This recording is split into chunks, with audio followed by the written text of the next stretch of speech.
느헤미야 1장 구약성경 727쪽 1절부터 11절까지의 말씀을 한 절씩 교독하시겠습니다. 느헤미야 1장 1절부터 11절 교독합니다. 하가랴의 아들 느헤미야의 말이라. 아닥사스다 왕 제20년 기슬루월에 내가 수상궁에 있는데 내 형제들 가운데 하나인 하나니가 두어 사람과 함께 유다에서 내게 이르렀기로 내가 그 사로잡힘을 면하고 남아있는 유다와 예루살렘 사람들의 형편을 물은즉 그들이 내게 이르되 사로잡힘을 면하고 남아있는 자들이 그 지방 거기에서 큰 환난을 당하고 능력을 받으며 예루살렘 성은 허물어지고 성문들은 불탔다 하는지라. 내가 이 말을 듣고 앉아서 울고 수일 동안 슬퍼하며 하늘의 하나님 앞에 금식하며 기도하여 이르되 하늘의 하나님 여호와 크고 두려우신 하나님이여 주를 사랑하고 주의 계명을 지키는 자에게 언약을 지키시며 긍휼을 베푸시는 주여 간구하나이다. 이제 종이 주의 종들인 이스라엘 자손을 위하여 주야로 기도하오며 우리 이스라엘 자손이 주께 범죄한 죄들을 자복하오니 주는 귀를 기울이시며 눈을 여시사 종의 기도를 들으시옵소서. 나와 내 아버지의 집이 범죄하여 주를 향하여 크게 악을 행하여 주께서 주의 종 모세에게 명령하신 계명과 율례와 규례를 지키지 아니하였나이다. 옛적에 주께서 주의 종 모세에게 명령하여 이르시되 만일 너희가 범죄하면 내가 너희를 여러 나라 가운데에 흩을 것이요 만일 내게로 돌아와 내 계명을 지켜 행하면 너희 쫓긴 자가 하늘 끝에서 있을지라도 내가 거기서부터 그를 모아 내 이름을 두려고 택한 곳에 돌아오게 하리라 하신 말씀을 이제 청하건대 기억하옵소서. 이들은 주께서 일찍이 큰 권능과 강한 손으로 구속하신 주의 종들이요 주의 백성이니이다. 함께 읽습니다. 주여 구하오니 귀를 기울이사 종의 기도와 주의 이름을 경외하기를 기뻐하는 종들의 기도를 들으시고 오늘 종이 형통하여 이 사람 앞에서 은혜를 입게 하옵소서 하였나니 그때 내가 왕의 술 관원이 되었느니라. 아멘. 오늘도 주님의 보좌 앞으로 나오신 성도님들에게 하나님의 은혜와 평강이 함께 하시기를 축원드립니다. 또 온라인으로 함께 하신 모든 성도님들 주님의 이름으로 축복합니다. 오늘 느헤미야 1장 말씀 가지고 함께 은혜 나누도록 하겠습니다. 얼마 전에 동계올림픽이 마무리가 되어졌습니다. 중국의 편파 판정에도 불구하고 한국 선수들이 최선을 다해 많은 메달을 땄고 또 우리에게 즐거움과 기쁨을 주었습니다. 올림픽 선수들 태릉 선수촌에서 정말 열심히 하루도 빠짐없이 땀방울 흘리며 열심히 훈련하고 노력하는 것을 보게 되죠. 이 빙상 선수들뿐만 아니라 모든 운동 선수들이 매일매일 반복되는 연습을 계속하게 됩니다. 참 신기한 것이 매일매일 반복적으로 운동을 한다고 해서 실력이 지속적으로 매일매일 향상되는 게 아니더라고요. 향상되는 때도 있지만 또 유지되어지는 때도 있고 또 심각한 경우에는 실력이 퇴보하는 경우도 발생하는 것을 보게 되어집니다. 그래서 매일 꾸준히 운동을 한다고 해서 실력이 꾸준히 느는 게 아니라는 것을 알게 되어지죠. 때로는 아무리 노력하고 아무리 힘을 써도 실력이 나아지기보다는 계속 슬럼프에 빠져 자기의 옛 실력이 돌아오지 않는 경우들도 많이 있는 것을 보게 됩니다. 그럴 때 이 선수들의 마음속에 강한 실패감과 또 좌절감에 빠져서 난 안 되나 보다. 나 이게 끝인가 보다. 나는 운동이 내 길이 아닌가 보다. 이런 이 내적인 고민을 하는 그런 선수들도 많이 있습니다. 이것은 실력이 없는 사람뿐만 아니라 아주 유명한 슈퍼스타들도 동일하게 겪는 어려움인 것 같습니다. 이런 슬럼프와 정체기를 뚫고 나갈 수 있는 중요한 원동력이 있는데 그것은 옆에서 돕는 코치들입니다. 코치는 그 운동선수보다 실제로 현역일 때 실력이 떨어지는 경우들도 많이 있습니다. 선수 시절에는 무명이었던 사람들이 코치가 되어서 오히려 유명해지는 경우들도 있게 되어지죠. 코치들은 그 선수를 객관적으로 바라보고 그 사람의 문제점을 판단해서 도와주고 혹은 심리적으로 어려우면 위로해 주거나 손을 내밀어 그를 격려해 주면서 그 어려움의 시절을 이겨낼 수 있도록 옆에서 동역해 주는 것이 이 코치입니다. 그래서 모든 운동선수들에게는 좋은 코치가 반드시 필요하게 되는 것이죠. 성경을 보면 우리의 신앙생활을 운동 경기에 자주 비유합니다. 씨름으로도 비유하고요. 또 경주로도 비유하게 되어집니다. 우리 성도님들이 신앙생활을 단거리 100m 경주라기보다는 평생 해야 되는 마라톤이라는 사실을 알고 있습니다. 그리고 이 경주를 늘 연습해야 되고 훈련해야 되는 것도 알고 계시죠. 그런데 우리의 신앙생활이 이 운동과 비슷하여서 매일매일 경건의 훈련을 하고 하나님께 예배하고 주님께 기도하면 신앙이 성숙하면 좋겠지만 결코 그렇지 않습니다. 성숙하는 듯 하면서도 정체가 되기도 하고 또 때로는 슬럼프에 빠져 뒤로 물러가는 경우들도 발견하게 되는 것이죠. 그래서 이것을 좀 극복해 보려고 애를 쓰고 힘써서 각종 이걸 자기의 경건의 고난 가운데 자기 몸을 던지면서 좀 벗어나고 싶지만 벗어나지 못하는 경우들도 있습니다. 하나님께 매달려도 나의 삶의 환경이 전혀 바뀌지 아니하는 나를 보면서 나는 교회 체질이 아닌가 봐. 뭐 이렇게 생각하는 분들, 주님 나를 버리셨나 봐. 주님 정말 계시는 거 맞아? 하면서 하나님과의 관계도 심각하게 위기에 처하는 경우들을 보게 되어지죠.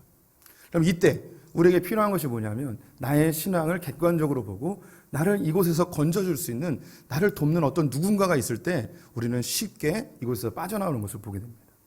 이미 우리 성도들 중에서는 신앙생활을 하면서 이 자리까지 오는 과정 속에 내가 어려울 때 손을 잡아주고 힘들 때 기도해주고 또 내가 낭망하였을 때 나를 이끌어줬던 어떤 믿음의 동반자들, 믿음의 선배들 혹은 목회자들이 있었기 때문에 이 자리에 왔다고 저는 확신을 합니다. 우리에게도 영적인 코치들이 필요해요. 영적인 조력자들이 필요하게 되는 것이죠. 우리가 오늘 읽었던 이 느헤미야는요, 이스라엘 백성들이 포로로 끌려갔다가 귀환하여서 그 여정 속의 한 장면입니다. 하나님 이스라엘 백성들을 통해서 새로운 이스라엘을 만들고 싶어 했습니다. 하나님의 새로운 나라를 만들고 싶어 했죠. 이들을 온전케 하는 과정 속에서 두 명의 중요한 조력자들, 돕는 자를 소개하고 있는데요. 그 인물들은 에스라와 느헤미야입니다. 우리 오늘 이제 그 느헤미야 1장을 읽긴 하였는데 오늘 1장의 말씀보다는 우리 성도님들이 조금은 생소한 그리고 조금 어려울 수 있는 이스라엘 백성들이 포로에서 귀환하는 그 과정 1차, 2차, 3차에 한 150년, 160년 되는 그 긴 여정을 설교에서 좀 녹여내야 돼요. 그래서 우리 성도님들이 좀 어려울 수도 있고 지루할 수도 있습니다. 지지난주부터 역사 얘기를 계속해서 목사님 설교가 이해가 안 돼요. 막 이런 분들이 많이 있습니다. 그래서 오늘 주부에 보면 페르시아 왕들에 대한 도표를 한번 준비해 봤습니다. 그래서 조금 도움이 되시라고 그것을 보면서 설교를 들으시면 조금 더 이해가 쉽도록 준비를 해놨는데요. 너무 거기만 쳐다보지 마시고 또 저를 보면서 이제 살짝 보시면 되겠습니다. 한번 설교를 본격적으로 시작해 보도록 하겠습니다. 이스라엘 백성들은 기원전 586년에 바벨론에 의하여서 패망을 하게 되어집니다. 그 전 605년부터 세 차례에 걸쳐서 이스라엘 백성들은 바벨론의 포로로 끌려가게 되어졌죠. 그들이 끌려갔을 때 하나님께서는 70년 만에 돌아올 것이라는 약속의 말씀을 해주셨습니다. 그래서 그곳에서 너희들이 낙심하지 말고 집을 짓고 텃밭을 일구고 결혼하여서 너희들의 자손들을 번성케 하라라는 이야기를 듣고 거기서 이제 충성스럽게 최선을 다하며 살게 되어졌죠. 근데 정말 놀랍게도 그 거대 강대국이었던 그 바벨론이 페르시아라는 작은 국가에 의하여 하루 한날에 그냥 멸망해 버리는 놀라운 일을 경험하게 되어집니다. 그 주인공은 고레스였는데 지난 시간에 보았죠. 고레스는 엄청난 대제국을 자신처럼 작은 나라가 정복했다는 사실이 자신의 능력이 아닌 어떤 신적인 도움이라는 그런 깨달음을 얻고 자기를 도왔던 모든 타 민족들에게 종교의 자유를 인류 최초로 허락하는 일을 하게 됩니다. 자신들의 신전을 짓고 자유롭게 예배할 수 있게 하였죠. 이때 이스라엘 백성들은 그 신전이 예루살렘에는 있었고 다른 곳에 없었기 때문에 일부의 사람들을 이 예루살렘으로 돌아가 신전을 짓게끔 하였습니다. 그때가 바로 1차 포로 귀환입니다.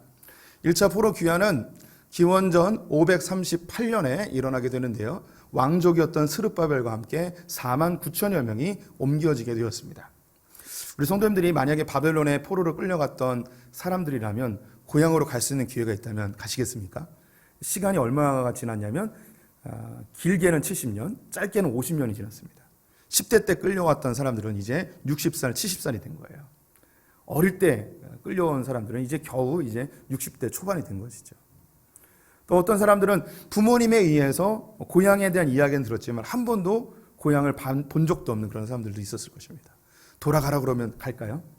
또 여기에다가 바벨론은요, 그 당시 세계에서 최고 강대국 선진국이었습니다.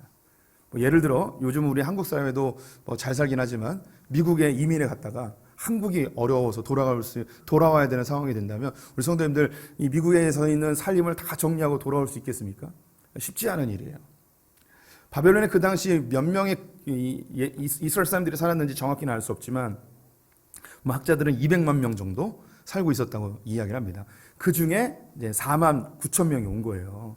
굉장히 적은 수가 오게 된 것이죠. 그만큼 자기의 정든 땅을 버리고 고향으로 돌아온다는 거 쉽지 않은 일이었습니다. 언어도 달랐습니다. 히브리어도 다 잊어버렸고 아람어를 사용하고 있었는데 오게 되어졌습니다. 온 사람들은 성전을 짓고자 하는 강력한 열망이 있었습니다. 신앙의 뜨거움이 있었던 거죠. 자기의 정든 그리고 자기의 터전을 다 버리고 직업도 버리고 집도 버리고 50여 년 동안 일궈왔던 모든 삶의 흔적들을 다 버리고 예루살렘으로 오는 거예요. 믿음을 보고 오는 거죠. 성전을 짓겠다는 이 하나님에 대한 열정 가지고 이것을 오게 되어집니다. 한 10개월쯤 걸린 것 같아요. 와가지고 봤는데 예루살렘이 완전히 황폐해서 사람이 살 수 있는 곳이 아니었어요. 그래서 각 지파별로 자기 조상들의 땅으로 돌아가 일단은 정착을 하고 그 다음에 2월 달부터 성전 건축을 시작합니다. 기초를 놓았어요. 기초를 놓았는데 이 사람들이 바벨론을 버리고 예루살렘에 왔으니까 이제 드디어 하나님께서 이 성전을 짓게 하고 이스라엘이 회복되는구나. 얼마나 감격이 되겠습니까? 기초석을 쫙 놓는데 사람들이 기뻐 탄성을 부르며 찬송하고 막 소리를 지르는 거예요. 그런데 그 가운데 눈물을 흘리는 사람들이 있었어요. 막 통곡을 하는 사람들이 있었어요. 누구였냐면 어린 시절에 솔로몬의 성전을 봤던 사람들이에요. 그 너무나 화려하고 멋졌던 금으로 장식되었던 그 솔로몬 성전을 눈으로 봤던 사람들이 황폐해지고 이제 겨우 기초석을 놓고 있는 이 예루살렘 성전을 보면서 너무 안타까워하며 혹은 그럼에도 불구하고 이렇게 세워지는구나. 그래서 그 마음속에 기쁨의 눈물, 감격의 눈물 혹은 슬픔의 눈물이 막 뒤섞인 그런 자리였습니다. 성전을 이렇게 지으려고 기초석을 놓았는데 솔로몬이 성전을 지을 때 한 7년 6개월 정도가 걸렸어요. 솔로몬의 성전은 굉장히 규모가 컸거든요. 그런데 이 스룹바벨 성전은 그 규모가 굉장히 작았어요. 그런데 7년 6개월 동안 솔로몬 성전이 지어졌는데 규모도 작은 이 스룹바벨 성전이 얼마 동안 지어지냐면 무려 20년 동안 지어지게 됩니다. 상당 기간은 건축을 못하고 있었어요. 왜 이들이 이렇게 오래 걸렸고 건축을 못했냐면 그 가나안 땅에 살고 있었던 이방인들 세력 때문이었습니다. 이스라엘 백성들이 포로로 끌려갔다가 돌아와서 많은 재물들을 가져와서 성전을 짓고 있는 모습을 보면서 그 지역에서 이미 터를 닦고 있었던 이방인 세력들이 이제 경계하는 거예요. 긴장하게 되는 것이죠. 이들이 성전을 짓고 이스라엘 공동체가 다시 세워지면 자신들의 입지는 좁아지고 자신의 이익은 줄어들 것이라는 생각에 이들을 방해하기 시작합니다. 먼저는 그들에게 비난을 합니다. 심리적으로 위축되게 만드는 것이죠. 야, 이렇게 만들어서 뭐하냐. 다 쓸모없다. 금방 또 무너질 거야. 막 이렇게 비난하면서 그들의 마음속에 성전을 짓고자 하는 그 열정을 식게 만들었습니다. 또 실제적으로 페르시아 관리들에게 뇌물을 주면서 성전 짓는 것을 회방하게 되어지죠. 급기야는 페르시아 왕에게 고발장을 2차례나 보내서 성전 건축을 중단시켜버리는 일이 발생하게 됩니다. 이렇게 상당 기간 동안 성전 건축이 중단되다가 학개와 스가랴라는 선지자들에 의하여서 그들의 마음을 다시 잡고 성전을 만들게 되는데 기원전 516년 스룹바벨 성전이 만들어지게 되었습니다. 그들이 귀환하고 무려 20여 년이 지나서야 이 스룹바벨 성전이 만들어지게 되어졌죠. 성전을 짓는데 이 악한 세력들이 회방하고 그들의 마음을 낙심케 하고 그 당시의 권세들과 통치자들을 동원하여서 성전 건축을 엄청나게 회방하였습니다. 우리가요, 신앙생활 할 때 사단이 가장 싫어하는 것은 하나님 나라가 이루어지는 거예요. 하나님의 뜻이 이 땅 가운데 성취되는 것을 사단은 너무너무 싫어합니다. 그래서 이 사단은 우리의 실제적인 눈으로 보여지지 않지만 통치자들과 권세들과 세상의 주관자들과 또 우리의 마음을 낙심케 하는 악한 영들로 끊임없이 공격합니다. 지어지지 않도록. 이제 우리에게도 이 사단은 존재하지 않는 허상이 아니고 실제적인 존재예요. 눈에 보이지 않지만 우리 안에 하나님 나라가 이루어지지 아니하도록, 이 공동체가 하나님의 뜻대로 운영되지 아니하도록, 또 우리 안에 내적 성전이 성취되지 못하도록 끊임없이 우리를 공격합니다. 그래서 바울 선생님은 이런 사단의 세력을 실제로 이야기하면서 에베소서에서 이렇게 권면하고 있습니다. 에베소서 말씀 같이 읽어보도록 하겠습니다. 우리의 씨름은 혈과 육을 상대하는 것이 아니요 통치자들과 권세들과 이 어둠의 세상 주관자들과 하늘에 있는 악한 영들을 상대함이라. 그러므로 하나님의 전신갑주를 취하라. 이는 악한 날에 너희가 능히 대적하고 모든 일을 행한 후에 서기 위함이라. 네, 사단의 세력은 눈에 보이지 않습니다. 하지만 이 사단의 세력은 실제입니다. 그래서 세상의 통치자들, 그리고 법을 만드는 권세자들, 또 세상의 주류 흐름을 만드는 문화나 가치관이나 철학이나 사조나 이런 걸 만드는 세상의 주관자들, 그리고 우리의 마음에 낙심을 하게 하고 미혹하는 악한 영들로 하나님 나라가 이루어지지 않도록, 성전이 세워지지 않도록 끊임없이 우리를 공격하다는 사실을 우리 성도님들이 기억하셔야 돼요.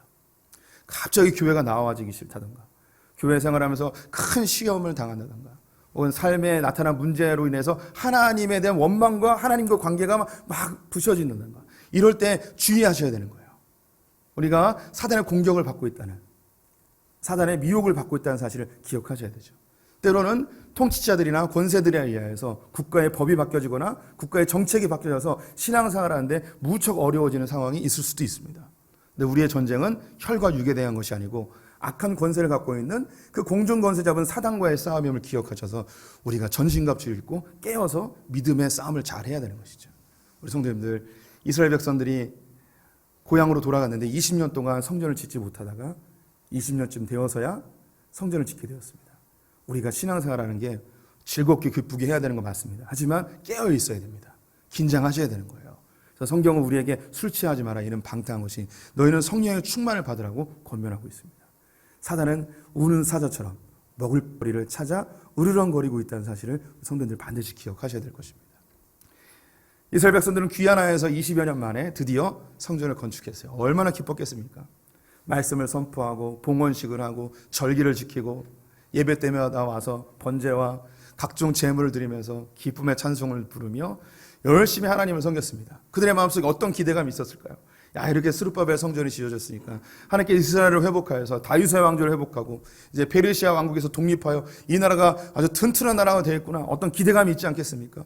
또한 자기들이 터전을 삼고 있었던 바벨론을 뒤로 하고 이 예루살렘까지 와서 성전을 지었으니 하나님께서 우리에게 큰 복을 주시고 우리의 공로를 인정해 주시고 우리를 정말 높은 존재들로 만들어 주실 것이라는 그런 기대감이 왜 없었겠습니까? 성전을 지었는데, 그렇게 개고생을 해서 자기의 터전을 다 버리고 왔는데 무슨 일이 벌어졌는가? 아무 일도 안 일어났습니다. 아무 일도 일어나지 않습니다. 심지어 경제적으로는 더 쪼달리게 되어지고 정치적으로는 더 불안해지기 시작하였습니다. 그들의 마음속에 패배감이 몰려왔습니다. 이렇게 열심히 했는데 남은 게 무엇인가? 이렇게 열심히 하나님 섬겼는데 다 버리고 주님을 따랐는데 이게 뭔가? 라는 그런 마음속에 의심이 들기 시작합니다. 그들은 예배를 드리지만 아무것도 변화되지 아니하고 자신들이 원했던 것이 성취되지 않는 것을 보면서 예배가 점점점 무미건조해지기 시작합니다. 그냥 종교 행위로 전락하기 시작합니다. 성전을 봉헌할 때 그 감격적인 예배는 사라져버리고 형식적인 안식일이 되면 의례에 드려지는 그런 예배로 조금씩 전락하게 되어집니다. 그 시절을 무려 60년을 겪게 됩니다. 60여 년 동안 성전을 지었던 사람들은 생을 마감했을 거예요. 그 다음 세대가 일어났을 때 그 부모님들이 모든 것을 포기하고 이 성전을 짓기 위해 왔던 그 열정과 그 소명감은 다 흐지부지 되어졌을 겁니다. 그 공동체는 어려워진 삶으로 인해서 점점 분열하기 시작합니다. 이전에는 공동체를 위해서 하나님을 위해서 헌신하던 사람들이 이기적으로 변해가기 시작합니다.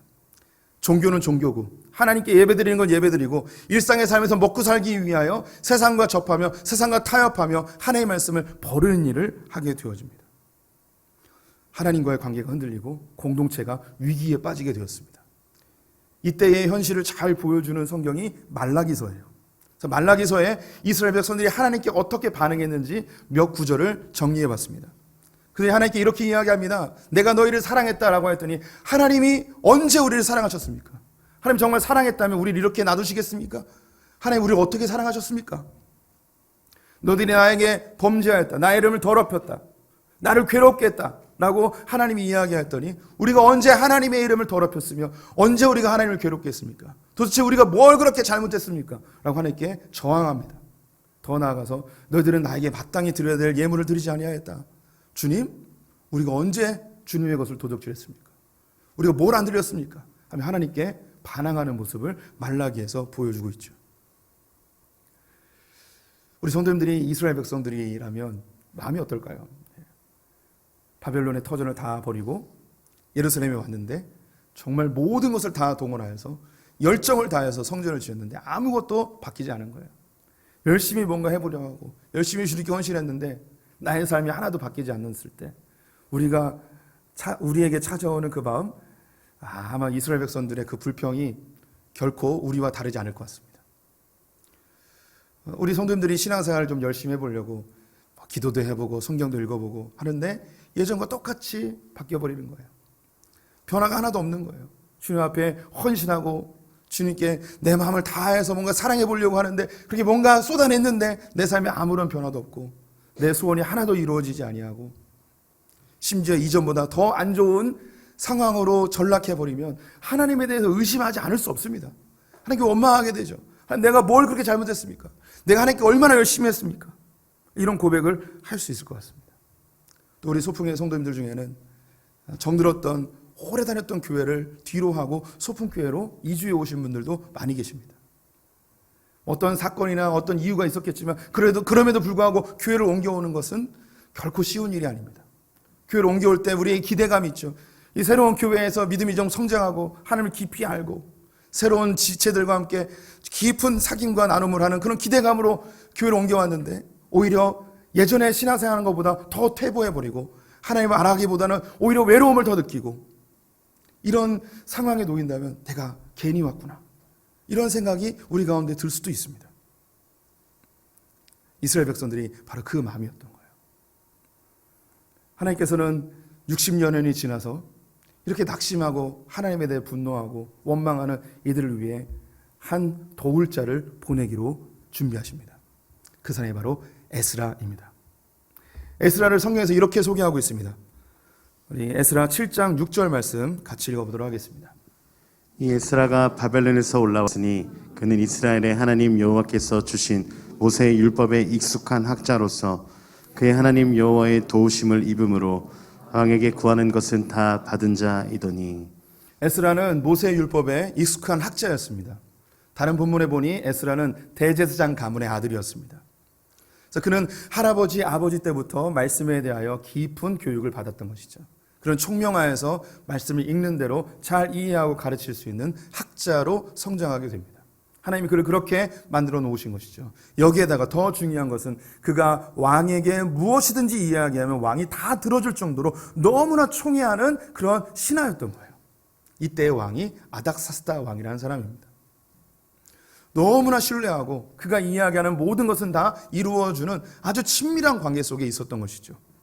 그가 하나님의 인도하심을 받아 예루살렘으로 오게 되어집니다. 이것이 바벨론 2차 귀환입니다. 2차 귀환에는 1700여 명이 함께 동참하게 되는데요. 기원전 458년에 에스라가 오게 됩니다. 성경에 에스라가 왜 예루살렘에 오게 되었는지 그 이유는 정확하게 기록되어 있지 않습니다. 하나님께서 보내시긴 하였는데 그 역사적 배경을 이야기하진 않고 있어요. 하지만 역사가들이 그때의 중동 상황을 연구해 본 결과 한 가지 사건으로 추측해 볼 수 있습니다. 아닥사스다 왕이 즉위하고 기원전 460년경에 애굽에서 큰 반란이 일어났습니다. 그래서 애굽의 수도였던 멤피스를 제외한 모든 애굽의 나라들이 이 애굽의 원주민들에 의해서 되찾아지는 일이 벌어졌습니다. 이 아닥사스다 왕은 자기의 속국이었던 애굽에 다시 봉기하자 이들을 진정시키기 위하여 그 가나안 땅에 자기의 신하를 보내야 될 필요성이 있었습니다. 이 가나안 땅이 바로 완충지대였기 때문이죠. 이때 고민할 때 누가 나타나는가? 바로 이 에스라가 나타난 거예요. 근데 에스라는 아닥사스다 왕의 신하로서 그곳에 간 것뿐만 아니라 자기 백성들이 60여 년 동안 성전을 짓고도 발전하지 않고 성장하지 않는 모습을 안타까워하며 그 나라를 돕기 위하여, 그 백성들을 돕기 위하여 자원하여 가게 된 것이죠. 그는 바벨론에서 100년 이상을 그의 부모들과 함께 지내게 된 것입니다. 또한 그는 학자로서 인정받고 있었고 또한 왕궁에서 좋은 지위를 누리고 있었던 사람인데 자기 백성들이 흐지부지 되어지고 하나님 앞에 원망하는 모습을 이야기를 듣고 가기로 결정한 것이죠. 그래서 1700여 명과 함께 가게 됩니다. 처음엔 4만여 명이 넘게 갔는데 이제 1700명밖에 안 가잖아요. 100년 이상이 지나니까 고향으로 돌아가려는 사람이 더 없는 거예요. 그래서 한번 모집했다가 사람이 부족해서 2차로 모집했는데도 1,700명밖에 가지 않았어요. 가는 게 쉽지 않은 거예요. 에스라도 쉽지 않았습니다. 하지만 결단하여 자기 백성들을 돕기 위하여 가게 되죠. 참 놀라운 것이 에스라의 뜻이 여호와께서 도우시다라는 뜻이에요. 그런 예루살렘으로 향해 갑니다. 그곳에 가서 분열되어지고 하나님의 말씀을 떠나고 하나님을 원망하던 그들과 함께 다시 신앙의 회복운동을 진행하게 됩니다. 훼손되어졌던 성전을 수리하고요. 그리고 아직 지어지도 않았던 성벽을 재건하기 위해 힘쓰기 시작합니다. 유대 땅 곳곳을 돌아다니며 하나님의 말씀으로 그들을 다시 깨우기 시작합니다. 성전은 지어졌는데 말씀을 가르칠 자가 없었던 것이죠.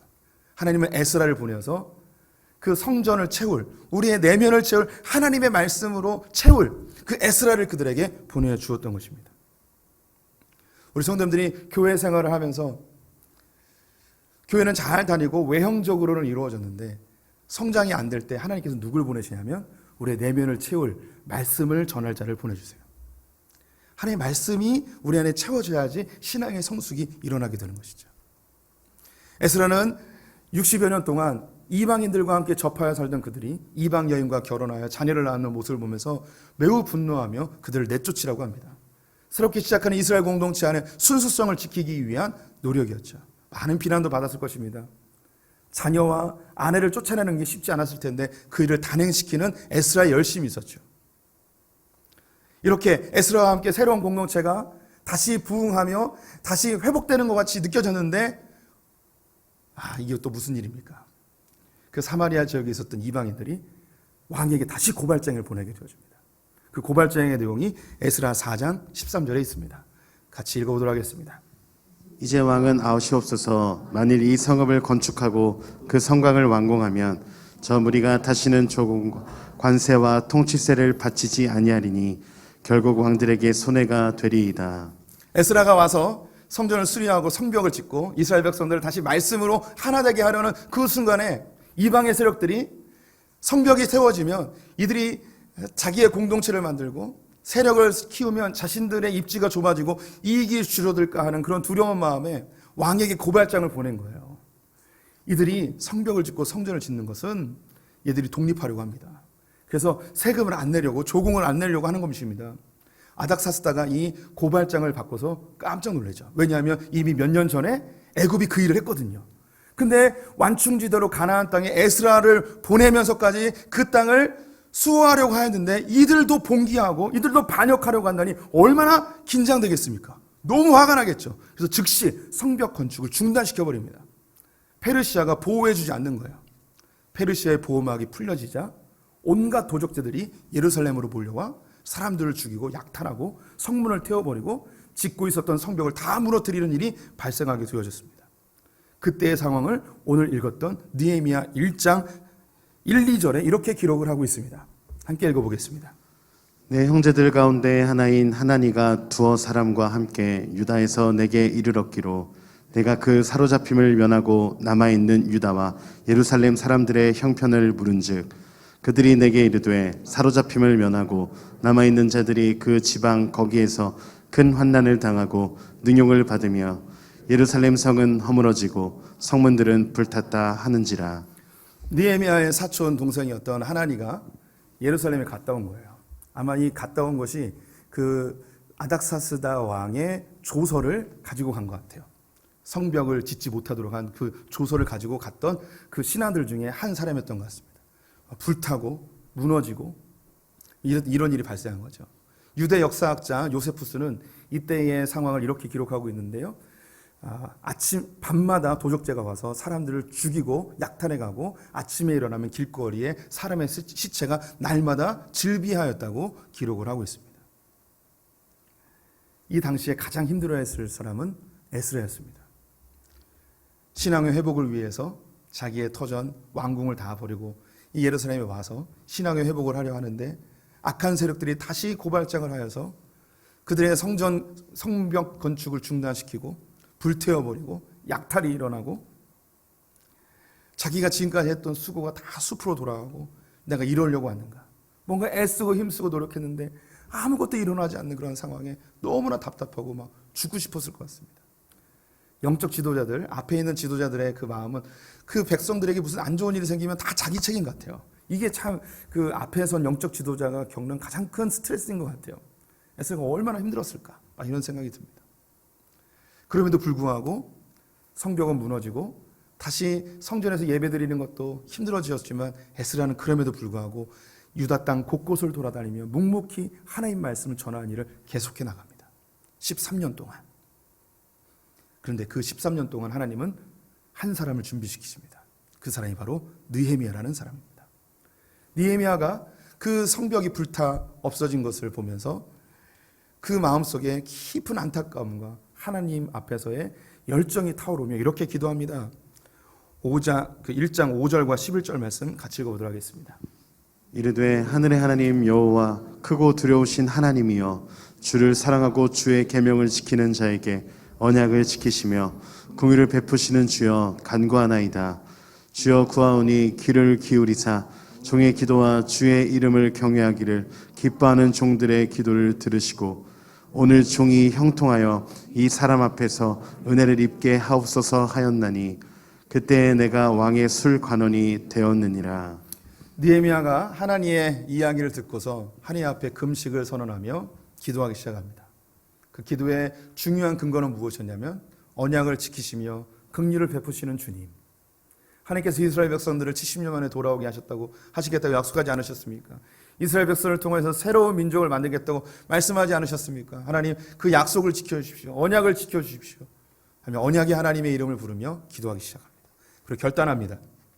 하나님, 내가 예루살렘에 돌아가 그 무너진 성벽을 재건하여 이스라엘 공동체를 다시 일으켜야 될 것 같습니다. 제가 가겠습니다. 그 일에 제가 헌신하겠습니다. 그때에 다시 말씀 보여주시면 기도하고 결단하며 뭐라고 이야기하는가? 이 사람 앞에서 은혜를 입게 하옵소서. 우리 성경에는 이 사람들이라고 되어 있는데 이 사람이 맞아요. 이 사람이 누굴까요? 바로 페르시아 왕 아닥사스다였습니다. 하나님, 제가 아닥사스다 왕에게 가서 내 사정을 이야기하고 내가 예루살렘에 가고자 할 것입니다. 주님, 그의 마음을 부드럽게 하셔서 그것을 허락해 주십시오. 어쩌면 이 느헤미야는 죽음을 각오하고 가는 거예요. 지금 예루살렘에는 이스라엘 민족들이 봉기하여서 독립하려고 한다는 조서가 올라온 거예요. 고발장이 올라온 거죠. 근데 자기 민족을 돕기 위해 간다고 하니 오히려 왕은 분노하여서 느헤미야를 죽일 수도 있는 상황이었습니다. 그런데 그 앞에서 예루살렘에 가겠다고 이야기하는 거죠. 그때 느헤미야의 직급이 왕의 술관원입니다. 오늘날로 이야기하면 장관 중에 한 명인 거예요. 장관이 왕에게 가서 반란을 일으킨 그 나라를 돕겠다고 간다고 할 때 그 어떤 왕이 허락해 주겠습니까? 놀라운 일이 벌어집니다. 하나님께 금식하며 기도하자 아닥사스다의 마음이 바뀌어서 그래, 그럼 가서 그 혼란한 그 이스라엘과 애굽 땅을 좀 잘 관리해봐라 하고 온갖 은금을 다 동원하여서 성벽을 짓게끔 하여 돌려보내게 되어지죠. 그래서 3차 귀환이 일어나게 됩니다. 이때가 기원전 445년인데요. 함께 갔던 사람들이 몇 명인지 성경에 기록되어 있지 않습니다. 아마도 매우 적은 숫자가 따라가지 않았을까 싶습니다. 느헤미야가 1600km를 건너서 오게 됩니다. 느헤미야가 도착했을 때 누가 제일 기뻤을까요? 누가 제일 마음의 위로를 얻었을까요? 에스라입니다. 13년 동안 황폐해진 그 땅을 보면서 뭔가 개혁이 일어날 것 같은데 다시 다 숲으로 돌아간 상황 속에서 그럼에도 불구하고 묵묵히 하나님의 말씀을 마을 곳곳을 돌아다니며 전파하던 그 에스라에게 느헤미야가 왔을 때 하나님이 나를 기억하고 계시는구나. 주님이 나를 사랑하고 계시는구나. 나는 위로를 얻었을 거예요.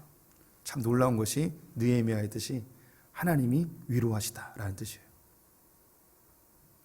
느헤미야는 그의 갖고 있었던 그 기질이 엄청난 추진력이 있는 강력한 리더십을 갖고 있었습니다.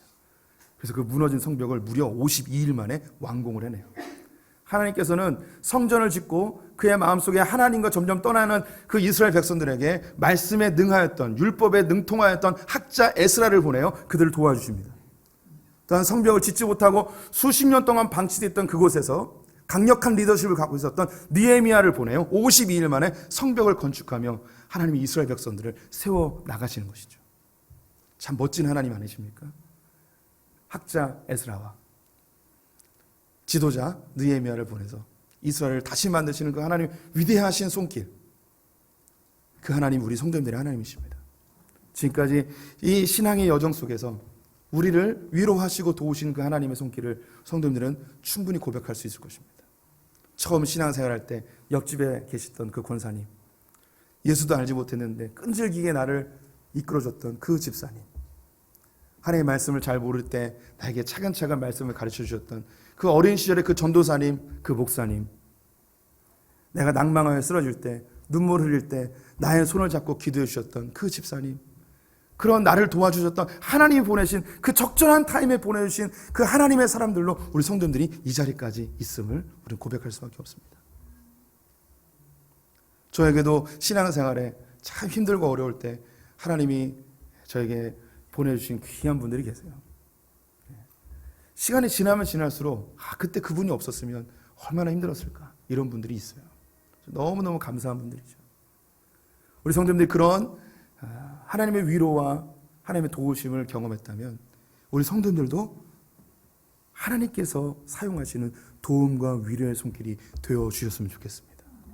우리 주변에 눈물 흘리며 하나님께 몸부림치는데 잘 안 되는 그 어떤 누군가에게 손을 잡아주는 위로자, 기도의 조력자, 혹은 그분의 필요를 도울 수 있는 돕는 자가 되어주시기를 주님의 이름으로 축원드립니다.